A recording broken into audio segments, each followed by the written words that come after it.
नमस्कार मंडळी, स्वागत आहे तुमचं माझ्या यूट्यूब चॅनलवरती एका नवीन आणि रोमांचक एपिसोडमध्ये। मागच्या एपिसोडमध्ये आपण भेट दिली होती बालीमधल्या सुंदर तीर्थगंगा आणि लेम्पुयांग मंदिराला आणि खरंच तिथल्या अद्भुत अनुभवांनी आपण सर्वजण भारावून गेलो होतो। पण मित्रांनो, आजचा दिवस आणखी एक खास आहे, कारण आपण भेट देणार आहोत बालीच्या प्रसिद्ध लुवाक कॉफी प्लांटेशनला, जिथे जगातील सगळ्यात महागडी आणि अनोखी कॉफी बनवली जाते। त्यानंतर आपण जाणार आहोत दक्षिण बालीतील अप्रतिम उलुवाटू मंदिर आणि त्यानंतर ताना लॉटचा भव्य सूर्यास्त आणि हो, याशिवाय आणखीन बऱ्याच गोष्टी आहेत या प्रवासात। सो त्यामुळे मित्रांनो, व्हिडिओ शेवटपर्यंत पहा आणि या प्रवासाचा आनंद लुटा। चला तर मग सुरू करूया। माझ्या या चॅनलच्या बालीच्या सुंदरतेचा अनुभव घ्यायचा असेल तर लगेच सबस्क्राईब करा आणि बेल आयकॉन दाबा। कॉफी प्लांटेशनमध्ये कॉफी तयार कशी होते हे सांगतात आणि त्यानंतर कॉफी टेस्ट करायला देतात आणि त्यानंतर कस्टमर ज्याच्या त्याच्या पसंतीप्रमाणे कॉफी फ्लेवर चूज करू शकतो। त्यानंतर कॉफी प्लांटेशन बघून झाल्यानंतर आम्ही वळालो ते उलुवाटू टेम्पलकडे। मंडळी, उलुवाटू मंदिराला भेट देण्यापूर्वी काही महत्त्वाच्या गोष्टी जाणून घेणं आवश्यक आहे, ज्या तुमच्या प्रवासाला अधिक सुलभ करतील। उलुवाटू मंदिराला प्रवेशासाठी तुम्हाला पर्यटकांसाठी तिकीट दर द्यावा लागतो। प्रौढांसाठी तिकिटाची किंमत ही सुमारे 30,000 इंडोनेशियन रुपयासह, म्हणजेच भारतासाठी 160 ते 170 भारतीय रुपये आहे आणि लहान मुलांसाठी किंमत थोडी कमी आहे। आणि या पवित्र मंदिराला भेट देताना सारंग घालणं अनिवार्य आहे। सारंग हा पारंपरिक कापडाचा तुकडा आहे जो कमरेभोवती बांधला जातो। जर तुमच्याकडे स्वतःचा सारंग नसेल तर काळजी करू नका, मंदिराच्या प्रवेशद्वारावर तुम्हाला हा सारंग मोफत दिला जातो आणि बेल्टसुद्धा उपलब्ध असतो। हे पोशाख मंदिराच्या धार्मिकतेचा सन्मान राखण्यासाठी आणि पारंपरिक रीतीचं पालन करण्यासाठी परिधान करणं आवश्यक आहे। याशिवाय मंदिराच्या परिसरात केकॅक डान्स पाहण्यासाठी तिकीट वेगळी असते। केकॅक डान्स शोचा दर सुमारे 1,50,000 इंडोनेशियन रुपया, म्हणजे 800 भारतीय रुपये आहे। शो संध्याकाळी सूर्यास्ताच्या वेळेस सुरू होतो, त्यामुळे तुम्ही अगोदरच आपली जागा आरक्षित करावी। आणखीन एक गोष्ट, मंदिराच्या परिसरात माकड मोठ्या प्रमाणावर आहे। ते काही वेळा प्रवाशांचे चष्मे किंवा इतर वस्तू पळवण्याचा प्रयत्न करतात, त्यामुळे तुम्ही आपल्या सामानांची काळजी घ्या। तर मंडळी, हे काही महत्त्वाचे टिप्स आणि माहिती उलुवाटू मंदिराला भेट देण्यासाठी। या पवित्र ठिकाणी येऊन निसर्ग आणि संस्कृतीचा आनंद लुटण्याचा अनुभव तुमच्या जीवनभर लक्षात राहील। चला तर मग बालीच्या या प्रवासाला अजून खास बनवूया।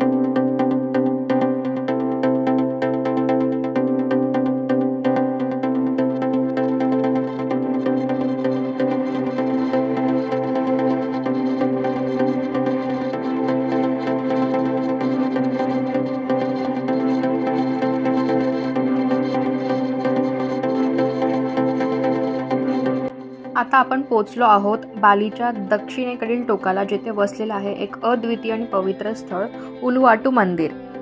हे मंदिर एका भव्य उंच कड्यावर बांधलेलं आहे, जे सुमारे 100 मीटर समुद्राच्या पातळीवरून दिसतं। जिथे तुम्ही कुठेही नजर टाकाल तिथून दिसणारा निळाशार समुद्राच्या लाटा आणि त्यांच्या आवाजाने इथे एक अद्भुत शांतता अनुभवायला मिळते।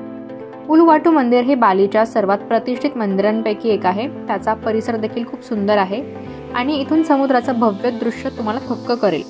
खरंच इथलं निसर्ग सौंदर्य आपल्याला खूप वेगळ्या जगात घेऊन जातं। इथलं खास आकर्षण म्हणजे पारंपरिक केकॅक नृत्य, जो दररोज सूर्यास्ताच्या वेळेला सादर केला जातो। आगळ्या वेगळ्या आवाजात केलेल्या मंत्रोच्चारणासोबत केले जाणारं नृत्य हे खूप मनमोहक असतं। इथे मनसोक्त वेळ घालू शकतो, समुद्राच्या लाटांचा आवाज ऐकत आणि या मंदिराच्या अनोख्या सौंदर्याचा आनंद लुटत। आता आपण पुढे निघालो आहोत दुसऱ्या ठिकाणी, बालीचं प्रसिद्ध ताना लॉट मंदिर। हे हिंदू धर्मियांचे एक पवित्र स्थळ आहे आणि समुद्राच्या मध्यात एका मोठ्या खडकावर वसलेलं आहे। सूर्यास्ताच्या वेळेस हे ठिकाण खास आकर्षण ठरतं, कारण तुम्हाला इथून समुद्राच्या लाटांमध्ये मावळणाऱ्या सूर्याचा अप्रतिम नजारा पाहायला मिळतो। तुम्ही या मंदिराच्या बाहेरील सौंदर्याचं आणि अनोख्या खडकांच्या रचनेचं छायाचित्र काढू शकता। इथलं वातावरण खूपच शांत, सुखद आहे। इथे वेळ घालवणं म्हणजे एक आत्मिक शांती मिळवणं सारखं आहे। ताना लॉट मंदिर हे बालीच्या तबरनान प्रांतात समुद्राच्या मध्यभागी एका मोठ्या खडकावर वसलेलं आहे। हे मंदिर 16व्या शतकात बांधलं गेलं होतं आणि बालीमधल्या समुद्र देवतेला समर्पित आहे। या ठिकाणाला हिंदू धर्मियांसाठी पवित्र मानलं जातं, कारण हे समुद्र देवतेंच्या संरक्षकांचं प्रतीक आहे. तानालॉट मंदिराला प्रवेशासाठी पर्यटकांना तिकीट द्यावं लागतं आणि या तिकिटाची किंमत सुमारे 60,000 इंडोनेशियन रुपया म्हणजे 320 ते 330 भारतीय रुपये आहे.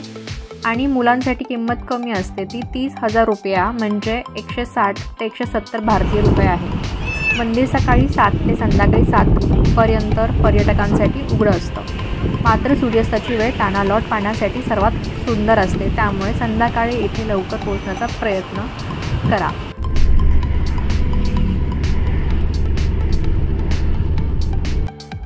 आता आपण भेट देणार आहोत बालीमधल्या सर्वात सुंदर आणि निसर्गरम्य ठिकाणांपैकी एकाला, उलुंदानू बेरातान मंदिर. हे मंदिर बालीच्या सौंदर्याचं आणि सांस्कृतिक वारशाचं अद्वितीय प्रतीक आहे. चला तर या मंदिराबद्दल काही महत्त्वाच्या गोष्टी जाणून घेऊयात. उलुंदानू बेरातान मंदिर बालीच्या बेडुगुल परिसरात वसलेलं आहे. हे मंदिर बेरातान सरोवराच्या काठावर बांधलेलं असून जणू काही पाण्यावर तरंगत आहे असं वाटतं. हे मंदिर देवी दानूला समर्पित आहे, जी पाण्याची आणि सुपीकतेची देवता मानली जाते. मंदिराचं स्थानच असं आहे की त्याच्या भोवतालचं निसर्ग सौंदर्य आणि शांतता तुम्हाला भारावून टाकेल. या मंदिराच्या प्रवेशासाठी तिकीट घेतलं जातं. त्याची किंमत 50,000 इंडोनेशियन रुपया म्हणजे सुमारे 270 ते 280 भारतीय रुपये आहे. आणि लहान मुलांसाठी त्याची किंमत 25,000 रुपया म्हणजे सुमारे 140 ते 150 भारतीय रुपये. मंदिराचे दरवाजे सकाळी 8 ते संध्याकाळी 6 पर्यंत पर्यटकांसाठी उघडे असतात. आणि या मंदिरामध्ये अनेक गोष्टी पाहायला मिळतात. या मंदिराची अद्वितीय बांधणी जी पारंपरिक बाली स्थापत्य शैलीचं दर्शन घडवतं. बेरातान सरोवरावर तुम्ही बोटिंगचा पण आनंद घेऊ शकता. हे सरोवर शांत पाण्यामुळे प्रसिद्ध आहे. मंदिराच्या परिसरात सुंदर बागा आहेत, जिथे तुम्ही निवांत वेळ घालवू शकता, निसर्गाचा आनंद घेऊ शकता. आणि बेडगुळ हा भाग थोडा डोंगराळ असल्यामुळे इथलं हवामान थंडसर आणि आल्हाददायक असतं. म्हणूनच तुम्ही जर इथे भेट देत असाल तर हलक्या थंड हवामानासाठी योग्य कपडे घालून फोटोसाठी रंगीत कपडे घालणं इथे एकदम सुंदर दिसतं. जर तुम्ही फोटोग्राफीची आवड असेल तर इथे पहाटे किंवा संध्याकाळी इथलं वातावरण फोटो काढण्यासाठी अतिशय परफेक्ट असतं. तुम्ही जर का इथे भेट दिला असाल तर तुमचा अनुभव कसा होता हे कमेंटमध्ये नक्की सांगा.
आता आपण भेट देणार आहोत बालीमधल्या एका अनोख्या निसर्गरम्य ठिकाणी, तेगेनुगन धबधबा। हा धबधबा बालीच्या सर्वात प्रसिद्ध आकर्षणापैकी एक आहे आणि त्याचं सौंदर्य पाहून तुम्ही नक्कीच थक्क व्हाल। या धबधबाच्या आधी काही स्मरणिका स्टॉल्स आहेत, जिथे बालीची खास आठवण म्हणून तुम्ही काही वस्तू खरेदी करू शकता। या वॉटरफॉलला व्हिजिट करण्याआधी मला काही स्टॉल्स भेटले, तर या ठिकाणी मी काही शॉपिंगसाठी बॅग्स बघत होते। बॅगेप्रमाणे इथे खूप सारे सुंदर स्मरणिका, पारंपरिक हस्तकला आणि खास कपडे होते।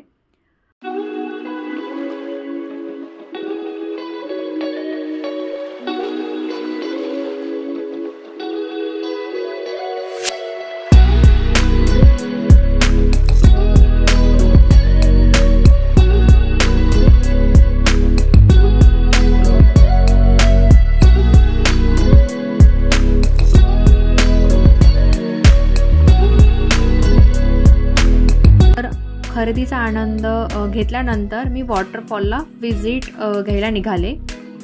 हा वॉटरफॉल तुम्हाला निसर्गाच्या सानिध्यात घेऊन जातो, जिथे तुम्हाला गडगडणाऱ्या पाण्याचा आवाज, हिरवीगार झाडं आणि ताज्या हवेचा अनुभव मिळतो। बालीमधलं हे असं ठिकाण आहे जिथे निसर्गाची खरी जादू अनुभवायला मिळते। या धबधब्याला भेट देण्यासाठी तुम्हाला तिकीट घ्यावं लागतं आणि त्याची किंमत आहे सुमारे 20,000 इंडोनेशियन रुपया, म्हणजे 110 ते 120 भारतीय रुपये आहे। आणि तिकीट घेतल्यानंतर तुम्ही पायऱ्या उतरत धबधब्यापर्यंत जाऊ शकता। तेगेनुगन धबधब्याचं मुख्य आकर्षण म्हणजे इथलं थंडगार पाणी। तुम्ही इथे पोहण्याचा आनंद घेऊ शकता। वॉटरफॉलच्या जवळजवळ फोटोसाठी काही अप्रतिम ठिकाणं आहेत, जिथे तुम्हाला अप्रतिम आठवणी जपता येतील। इथे सेल्फी पॉईंट्स आहेत, जसं की spot selfie, bird nest, gazebo, baby waterfall, spot selfie, असे बरेच ठिकाणं आहेत जिथे फोटोशूट होऊ शकतं।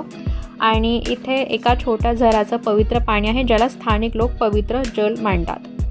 धबधब्याजवळ पोहोचण्यासाठी आधी खूप स्टेअरकेस आहेत, त्यामुळे पायऱ्यावरून चालण्यासाठी आरामदायी शूज घालणं गरजेचं आहे। पायऱ्या उतरताना चढताना आजूबाजूच्या हिरवाईचं सौंदर्य आणि ताज्या हवेमुळे तुम्हाला निसर्गाचा आनंद लुटता येतो। धबधब्याजवळ छोट्या कॅफेमध्ये स्थानिक खाद्यपदार्थाचा आनंद ही घेऊ शकतो।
मंडळी, आजचा आपला बाली प्रवास इथेच संपतो।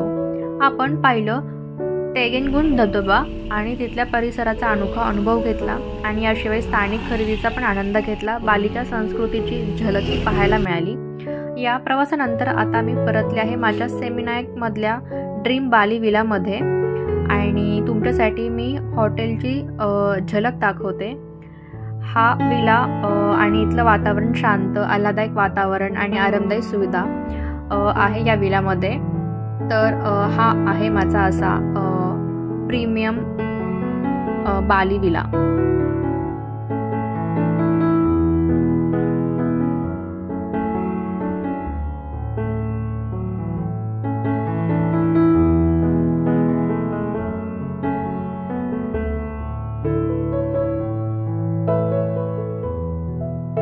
तुमचं प्रेम आणि पाठिंबा हीच आमची खरी प्रेरणा आहे.